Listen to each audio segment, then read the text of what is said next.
It's good to see you again. We had dinner last night.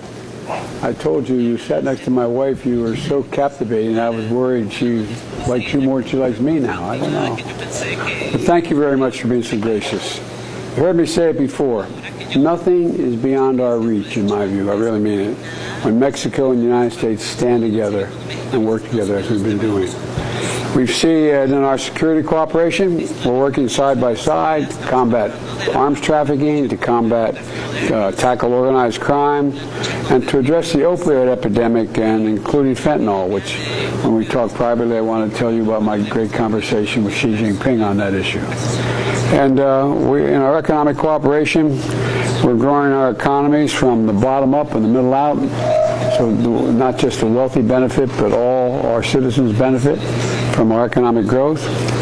And we see it in our work to strengthen supply chains, including through the America's Partnership for Economic Prosperity. And we've been cooperating there as well. And we see it in our cooperation to address historic levels of migration. And I want to thank you, Mr. President, and your team, I really mean it, for the cooperation and your leadership in taking on this challenge. I know it's not easy. Together, we're taking a balanced approach that lies at the heart of the Los Angeles Declaration on Migration and Protection, and we and 19 other nations have signed on to that agreement. So it includes enforcing our borders, increasing reparations, and opening a historic number of legal pathways for migrants. So I want to thank you again. All the things that are of consequence to us, I couldn't have a better partner than you. Thank you.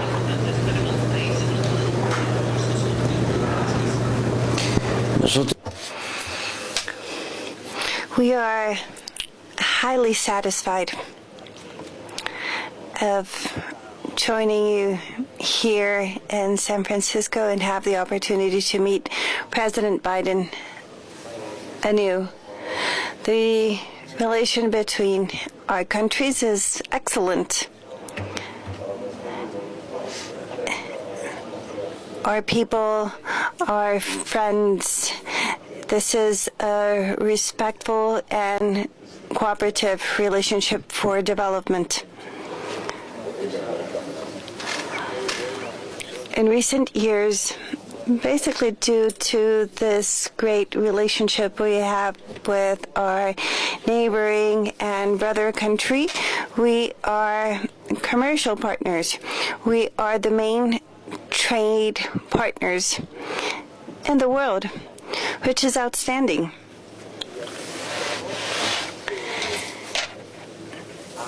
At the same time,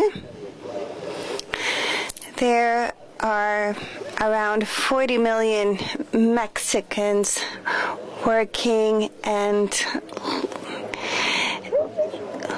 living with decency in the United States, which strengthens our bonds. And of course, progress needs to be made, further progress needs to be made to address the migratory phenomenon. We're working on that jointly in coordination, and we wish to thank President Biden because he is the first president in recent times in opening legal pathways for migration. In the past, there were no possibilities for people who needed to come to the United States. There were no legal possibilities open, and it is President Biden who opened up this possibility upon a request placed by Central America and the Caribbean countries. They file the petition, and after an assessment is made, they are allowed to enter the United States, which means that they no longer have to cross our country with all the suffering and risks such endeavor poses. It's a humane way to address the migratory phenomenon. And I would also like to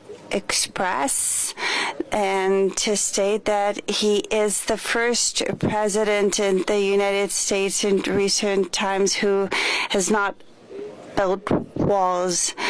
It is true, and we need to continue to support one another so migration is an option and not enforced. We wish to assist the people in their countries of origin when they are forced to migrate.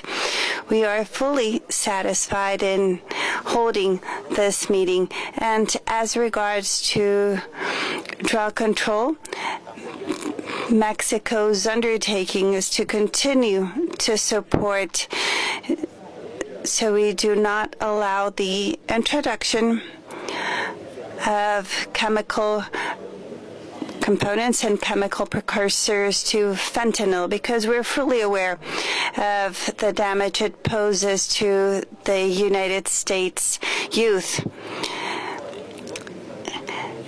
This is a matter of humanism. It's an act of solidarity.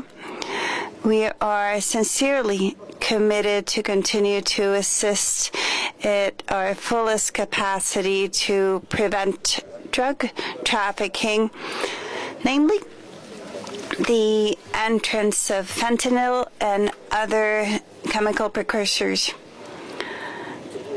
I'm pretty certain that we will continue to evolve our good relationship, and I would like to also take this opportunity to greet our paisanos, the Mexican migrants who are living and making a life and working in the United States. Around 40 million people who have made the United States their second home, their second country.